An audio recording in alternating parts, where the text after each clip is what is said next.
and you do know that the fastest growing group of people detained in our country are not criminals, but in fact immigrants. So we should care how they are being held.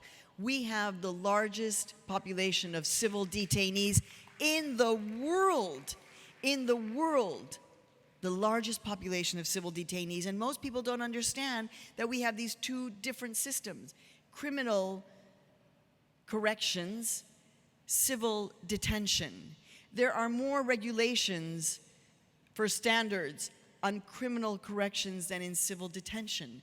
Somebody who I met, who was in fact a hardened criminal, who was in one of these detention centers, said, you know what, take me to BO. He was in the midst of being deported, but he said, you know what, I'll take BOP, Bureau of Prisons, anytime over what I experienced in immigrant detention.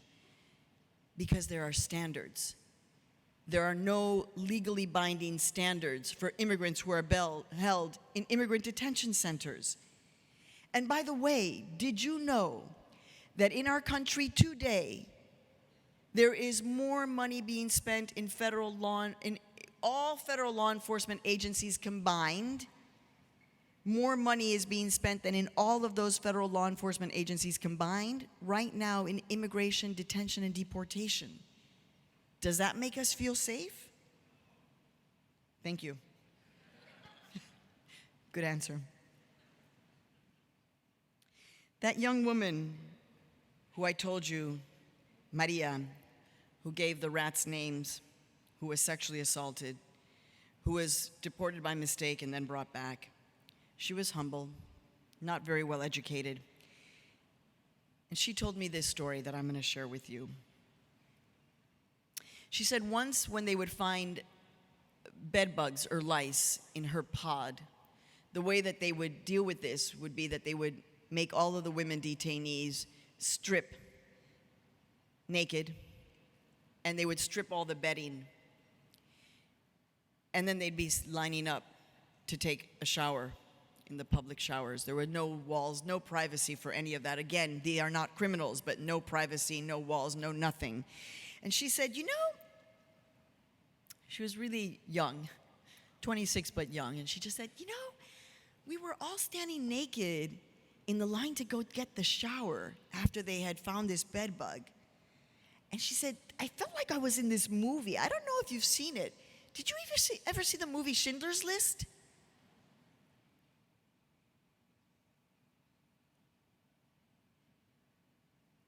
That was her experience in our modern America. So, yes, this is a painful time in our America because we are so confused about the messages that we're getting.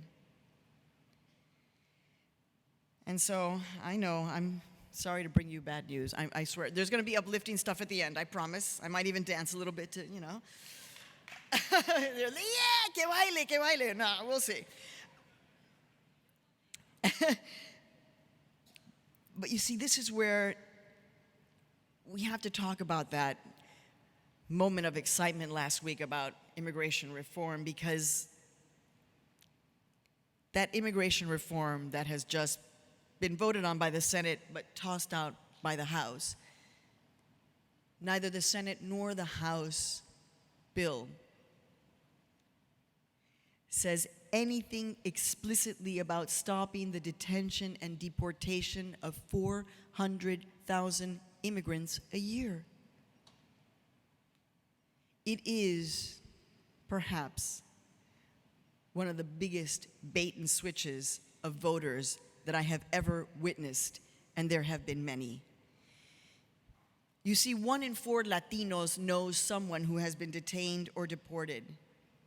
So what that did for those who are citizens and could vote was it led them to go to the polls. The anger forced them to go to the polls to vote for a first-time President Barack Obama, who said he was going to change this, and then to not have given up hope and to go back and vote for a second term of the administration, even though this administration has detained and deported more immigrants than any other president in the United States of America.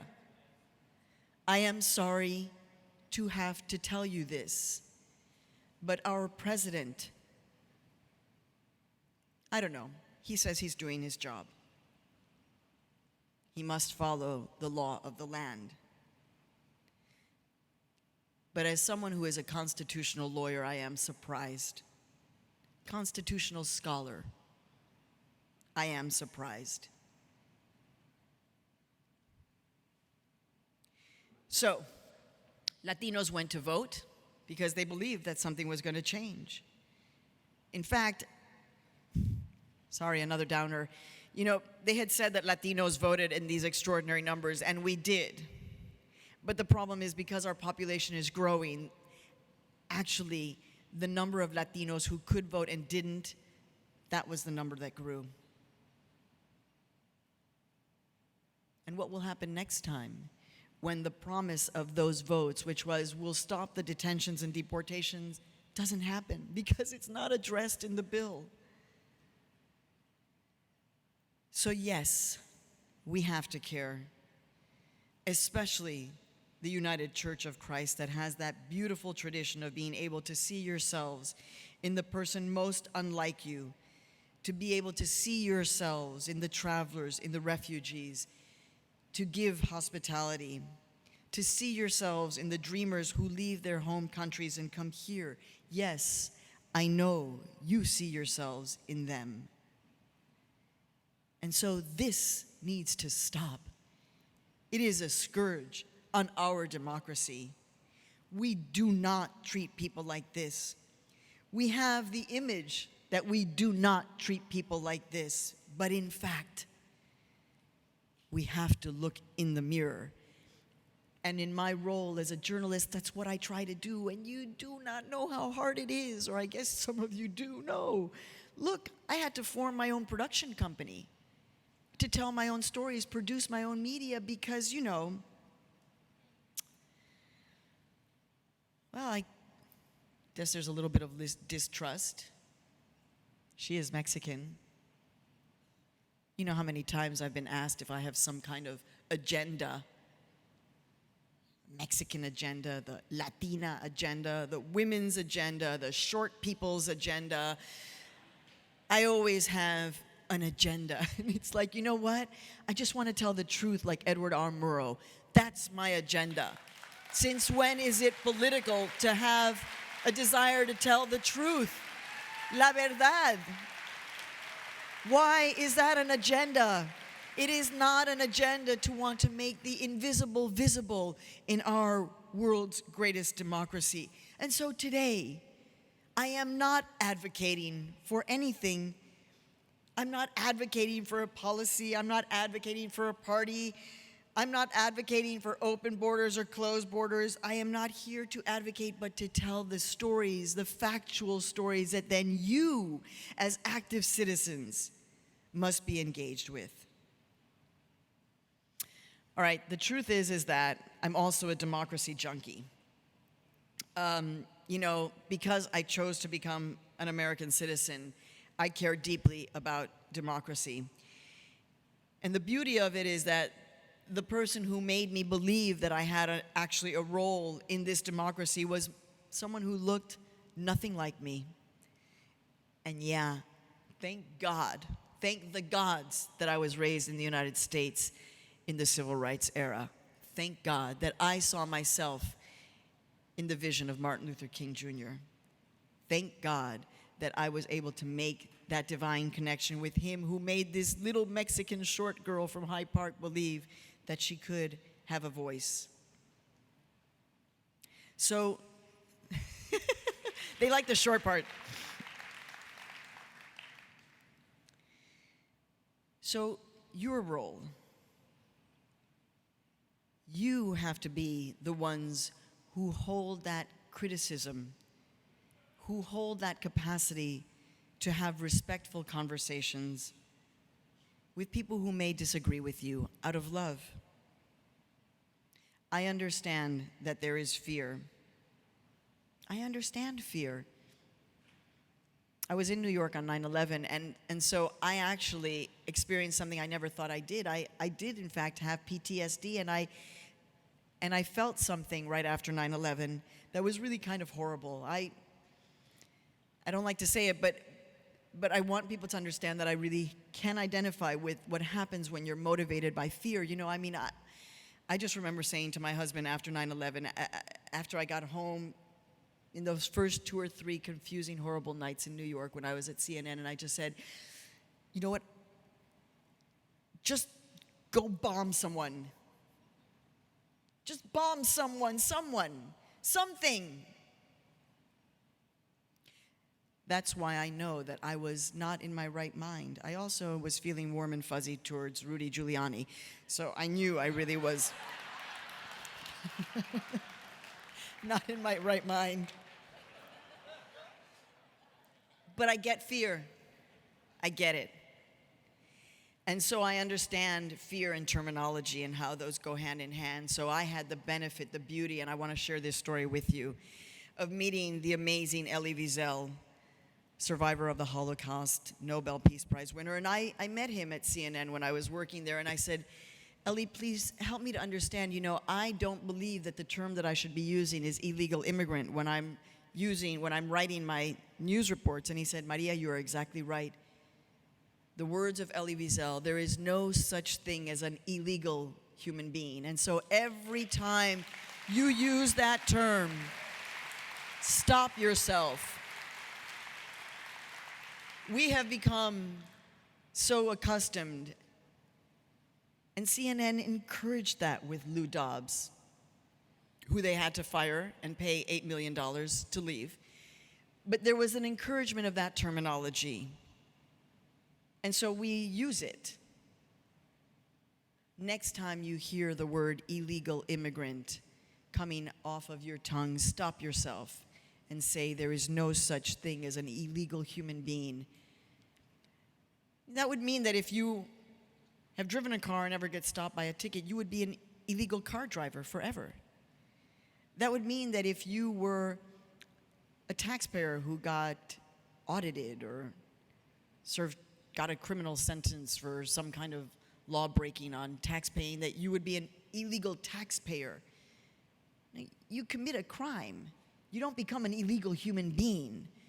And by the way, crossing the border without papers is a misdemeanor. Now in our country, there is an attempt to make the status of living without papers a crime, and you can resist that. You can resist that.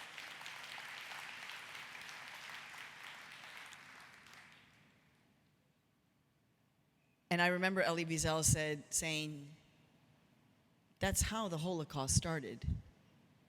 The Jews were declared an illegal people. And then they came for us. So, there is a need for honesty. There is a need for dialogue. And there is a need for you to recognize that these stories that I tell of people who you think, well, how they're out there, but they're not me, they're not my experience, to recognize that we as Americans are all being impacted and changed by this lack of due process. We are being changed. We are being allowed to be changed by this conversation around immigration.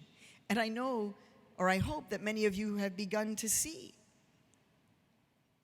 that now that the wars are tapering off in Iraq and Afghanistan, where are all of those military dollars ending up? On the border. On the border. And guess where else? In Central America, where we know you have a long tradition of awareness and open eyes. So there is work to be done.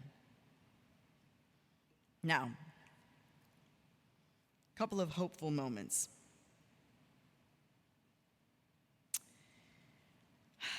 Well, I want to just paint a picture of when I talk about Latina teenagers, depression, suicide, and hope that you start opening your eyes around you. Silvia, who is a friend of mine who's undocumented, has been in the United States for over 25 years, has 3 U.S. citizen children, lives in Spanish Harlem. In fact, she's the one who told me about the posadas, and I went to her house to see the posada in the tenement. Everybody crammed into her little tenement apartment. Well, her youngest daughter, who is 14, just graduating from 8th grade, really smart girl, got into a private Catholic girls' school in Manhattan.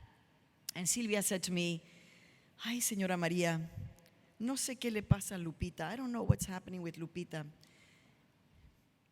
She comes home from school and she gets into bed and she starts eating. She doesn't stop eating. She's becoming obese." And I said, "Silvia, she doesn't get out of bed?" "No, she doesn't get out of bed. She just gets in bed and eats." "Have you tried walking with her outside, exercising?" And she said, "No, she's afraid. She doesn't want to be outside with me because she thinks I'm going to be deported at any moment. So why would she want to be outside with her mother trying to exercise?" My heart breaks. This is somebody who I know. Her daughter is essentially now on the verge of having high cholesterol, diabetes, heart problems, suffers asthma, ends up in the emergency room, could die. And so I said to Silvia, "Listen, I'm going to form a team of people who are going to help save Lupita's life. But you have to ask her if she will say yes. Will she join on this journey to change her life and save her life this summer?" Because here's what Silvia said to me. She said, "I'm really worried because, she's going to start high school in September. And now I don't want her to get bullied because she's fat." She actually said it to me in Spanish. She said, "No quiero que sea víctima de bullying." In Spanish, there's a word for bullying. Bullying. I know, it sounds funny, but, it's really kind of like... So that was the impetus, is that we don't want Lupita to get bullied because not only is she Mexicana and tall, but she's going to be very overweight. And so I asked Silvia to ask Lupita if she would say yes. Yes to life and love. Thankfully, Lupita said yes. And then I thought, okay, wait a second, I'm a radio journalist. I can document this whole thing. So it's being documented. She said yes to that too. And so I've already interviewed Lupita, and immediately I realized that she also needed therapy. So we're getting her free therapy, and we're going to get her a nutritionist, and we've got her signed up into boot camp classes where she was at 10 o'clock in the morning this morning. She has said yes. And Latino USA is going to document that story as a way of giving hope. We hope she makes it. We hope she makes it. And so that is the hopefulness. There is hopefulness in a program that we're also documenting that comes out of Harvard. It's called the Latino Leadership Initiative, the LLI initiative at Harvard Kennedy School. And in that same month where we heard Harvard professors signing off on academic research and a dissertation that said that Latinos were going to be prone to have low IQs.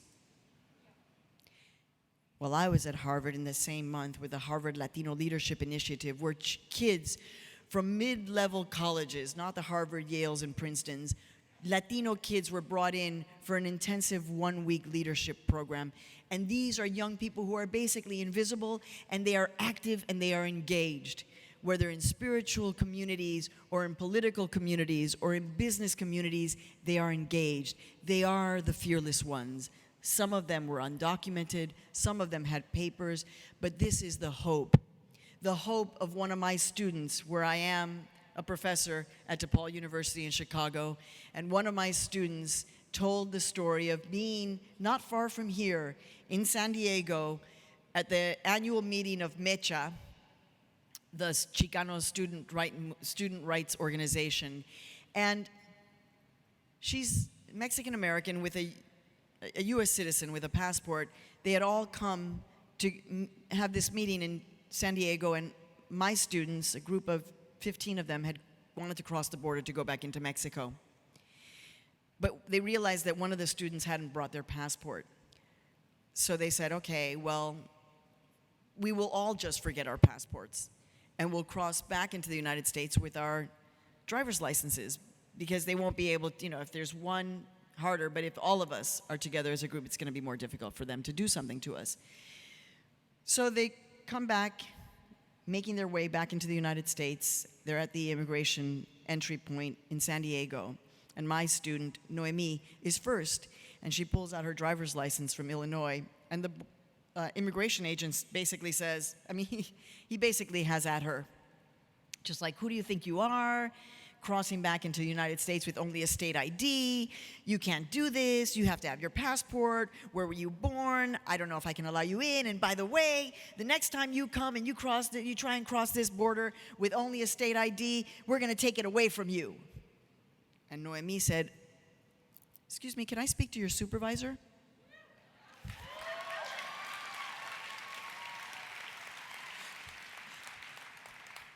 That's what democracy looks like. Oh yeah, and the supervisor, the guy was like, the what? You want to speak to who? The supervisor, sir. Who? Yeah. And the supervisor had to come down, and Noemi told him, you know what your officer just said to me? He said that he was going to take away my state ID. That's illegal. He can't do that. I'm an American citizen. And the supervisor said, you're exactly right. Went down and talked to the agent. All the other kids were treated with a great amount of respect and let right in. That's the kind of fearlessness of what our new democracy looks like. And finally, there was a contest recently that was put out by the Illinois Humanities Council and the MacArthur Foundation that gives away the Genius Awards. They've started a new contest called Looking at Democracy, I think .org. I was one of the judges for the first ever contest. It was open to anyone to create 3 minutes of media on this issue of democracy. There were 3 top winners. Guess the state where 2 of them came from. Arizona. Get it? The place where there is the most pushing against democracy is the place where the most active kind of resistance is being born. 2 of the top 3 winners from Arizona. And the top winner is a 17-year-old Mexican-American young woman by the name of Destiny Galindo. And Destiny created a 3-minute rap about democracy. And when you see it, because I know you're all going to go to the site, she wears the different personas. On the one hand, she's very hip-hop, and on the other hand, she's dressed like a little schoolgirl. But all she's speed rapping about with a crazy beat is democracy. Democracy. This is our moment. And I honor you so much for the work that you do in seeing that democracy and human rights and civil rights, there is no border there. I honor you for that work, for giving voice to the voiceless and making the invisible visible, for not giving up, for growing your churches. I was here for the extravaganza. Wow. I honor you. I'm going to leave you with my favorite all-time story. Those of you who know me may have heard it before. And actually, I was trying to get in touch with a character from this story to find out whether or not he's a member of UCC. I think he may have been. Who's here from Augusta, Maine? Okay. So that person might know, and you might know. All right. So 9/11 happens.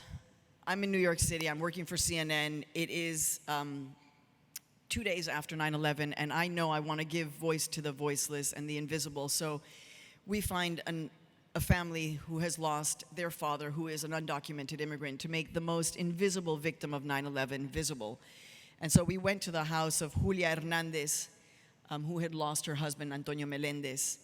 And Julia had 4 children, and we told this story 2 days after 9/11, and we put it out there for the world to see, and what it is to have an American hero husband who dies, but who is considered not someone worthy to be living in this country because he didn't have papers. And Julia got responses from people all around the world and all around the country. But in December, of 2001, a few months after 9/11, I get a phone call from somebody, and on the other end of the line, it's somebody who says, "Hi, is this Maria Hinojosa?" I was like, Hinojosa? Well, hi, Miss Hinojosa. My name is A.J. Dinkins, and I'm originally from South Carolina, but I live in Augusta, Maine, where I have my hair salon here. And myself and Rudy, my partner, we have just raised several $1,000s in our church for Julia Hernandez and her 4 kids, because they were victims of 9/11. Now, Miss Hinojosa, I have never been to New York. I know that Miss Julia Hernandez lives in the Bronx. I've never been to the Bronx. Would you meet me at the airport so I can bring these gifts to Miss Julia Hernandez and her family? And I said, AJ, I'll be at the airport. I'm going to be there, but I'm not coming alone. I'm bringing a camera crew to do this story about the day the gay hairdresser from Maine comes to the Bronx to deliver gifts to undocumented immigrants. Oh, it gets better. Wait, it gets better. So there's AJ at the airport. You know, he's a hairdresser, so he had dyed his, well, it was Christmas, so he had dyed his hair red. You know, Santa Claus and all. So AJ comes, and I take him to see Julia, and there's a total love fest. They barely understand each other because AJ's southern accent is so thick, and Julia barely speaks Spanish. And AJ had never met Mexicans ever, because this was Maine in 2001. We know they're there now, but 2001. And Julia had never met a white gay man that she didn't work for. So, you know, it was like a love fest, okay? A love fest. And AJ walks out and he says, "Oh, man, I just love this family so much. I'm going to invite them to come to my farm in Maine." And I said, "You know what? Let's hope so." Well, 6 months later, I get a phone call, and it's AJ. He's like, "Hey, Maria," no more Hinojosa. "Listen, can you pack up your husband and kids and make your way to Augusta, Maine? Because I have just invited Julia Hernandez, her 4 kids, plus the cousin, to come and spend a week at my farm." And I said, "AJ, I am not coming with my husband and kids, but I'm coming with a camera crew to tell the story about the day the gay hairdresser and his partner, Rudy the farmer, brought an undocumented immigrant family to their home in Maine." And so there we were in Augusta, Maine, in summer of 2002. Boy, I get why the bushes like Maine. My God, is it beautiful there. Whew. It is beautiful. Truth is that in 2001, it was a little homogeneous. It's probably changed just a little bit, but you know, so there we were, this motley crew of AJ with blonde hair, Rudy the farmer, 6 foot tall in overalls, my cameraman who was a hippie with a ponytail, my African-American sound tech, myself, Julia, the 4 kids, plus the cousin, and everybody in Augusta, Maine was like, "Who are these people? And what are they doing together? And why are they here? And why are they so happy?" We were there to make that 1-year anniversary of the passing of their dad just a little bit easier for those kids. And it was a love fest. And we were welcomed in Augusta, and people opened their homes, and we went to this other island with a lake, and they had a lobster cookout, and lobsters, you know, they put them in whatever it is that they do, you know? It was great. Tons of lobster, and the kids had never eaten lobster, and everybody was, it was just beautiful. And when I think of our America, of who we together have the capacity, the country we have the capacity to create, together, arm in arm, I think of that photograph I have of me and AJ and Julia. AJ with his American flag t-shirt, with his arm around Julia and his arm around me, with a beautiful, pristine Maine lake behind us. That is my America. That is your America. That is the America that we can create together. That is the America I know you believe in. Thank you so much for believing in that America and for all of the work that you do day after day after day. Thank you for your work. Thank you so much. Gracias, gracias, gracias.